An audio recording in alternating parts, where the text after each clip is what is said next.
La Bella y la Bestia. Érase una vez un mercader que tenía varias hijas. De todas ellas, la que más brillaba era la hija más pequeña, que además de bella tenía el corazón enormemente noble. A diferencia de las demás, jamás solicitaba a su padre ningún objeto ni mercancía de ninguno de los lugares lejanos que visitaba, y se conformaba con esperarle y verle de vuelta sano y salvo. Sin embargo, ante la insistencia de su adorado padre, Bella, que así la llamaban, decidió pedirle una humilde rosa en su último viaje. De este modo, todo se sucedía con tranquilidad mientras las hijas del mercader esperaban una vez más la llegada de su padre. Pero nada ocurrió como de costumbre, y el mercader, a su regreso, se vio envuelto en una fuerte tormenta que le desviaba una y otra vez del camino. Presuroso, corrió junto a su caballo en busca de algún refugio que pudiese apaciguarle de la lluvia y del aire gélido que le calaba los huesos. Y así, casi sin saber cómo había llegado ni dónde estaba, el mercader de pronto se encontró frente a la gran puerta de un extraño castillo. Cansado, y al ver que nadie le escuchaba ni abría la puerta, decidió adentrarse en él. La puerta se encontraba abierta y tras ella todo parecía perfectamente dispuesto. La mesa iluminada y repleta de comida para cenar, las habitaciones ambientadas con leña fresca y colchones bien mullidos, y el mercader no pudo resistirse a todos aquellos placeres, tan hambriento y fatigado como estaba. De modo que cenó, durmió caliente e incluso desayunó mientras seguía sin responder nadie a sus llamadas ni recibirle en ninguna estancia. Repuesto, el mercader salió al jardín con la esperanza de encontrar al fin al dueño de aquella casa y poder agradecerle así antes de su partida tantísima hospitalidad. Pero también el jardín se encontraba vacío y silencioso, de manera que el mercader decidió volver a casa.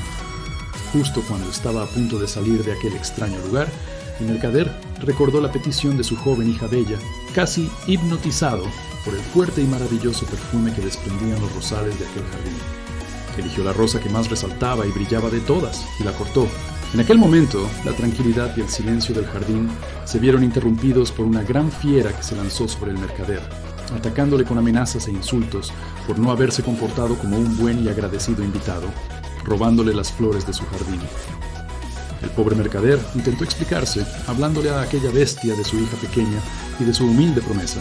Sin embargo, las palabras del mercader no ablandaban a la bestia que quería encerrar al mercader para siempre en su castillo como castigo. «Te perdonaré la vida si en tu lugar traes a tu hija Bella para que me acompañe en el castillo». El mercader, tras aquella horrible propuesta, acudió a casa nervioso y muy asustado. Una vez en casa y más tranquilo, el mercader pudo relatar todo lo que había sucedido a sus hijas. Y Bella, serenándole con un beso, le dijo: «No te preocupes, padre mío, que yo volveré al castillo en tu lugar».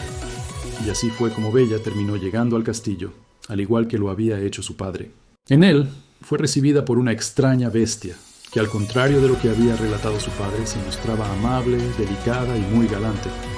Rodeada de una más que apacible tranquilidad, Bella fue pasando en el castillo los días mientras bordaba, leía historias o charlaba animosamente con la bestia.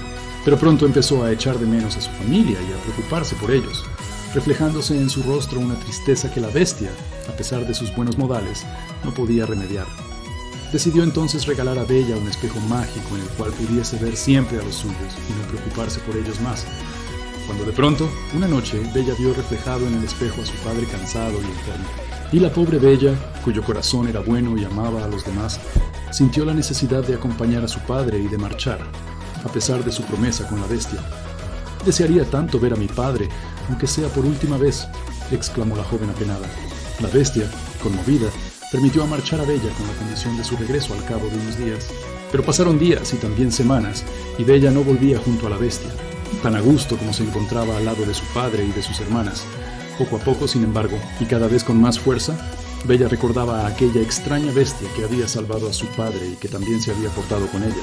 Y así fue como Bella decidió volver finalmente al castillo para continuar con el cumplimiento de su promesa, dando compañía a la bestia, a la cual encontró desplomada y agonizante a su llegada en el jardín.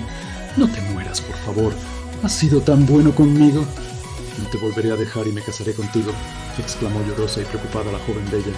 Tras aquellas palabras, un halo mágico envolvió a la bestia, que poco a poco fue perdiendo sus garras, su pelo, sus dientes, hasta convertirse en un hermoso y joven que tan solo había sido víctima de un hechizo, un terrible hechizo que solo podía romper con el amor de la compasión de la amistad más pura que un humano podría tener, el poder de la compasión. La bestia, después de tanto sufrimiento, decidió volver a ser un joven humano. Dejó a Bella en el pueblo y se fue a enfrentar a su malvado tío. Una vez que derrotó a su tío, la bestia se convirtió en el nuevo rey y gobernó con mucha sabiduría. Además, creó una fundación donde daba charlas sobre la importancia de aceptar quiénes somos y cómo lidiar con los problemas de imagen. Nuestra joven Bella se convirtió en profesora y ayudante de un joven bibliotecario. En los días que eran feriados, se iba a la casa de la sirena a contar cuento a los niños abandonados. En los cuentos no hay finales felices, y en la vida real, menos aún. Gracias por leer, espero que lo haya disfrutado.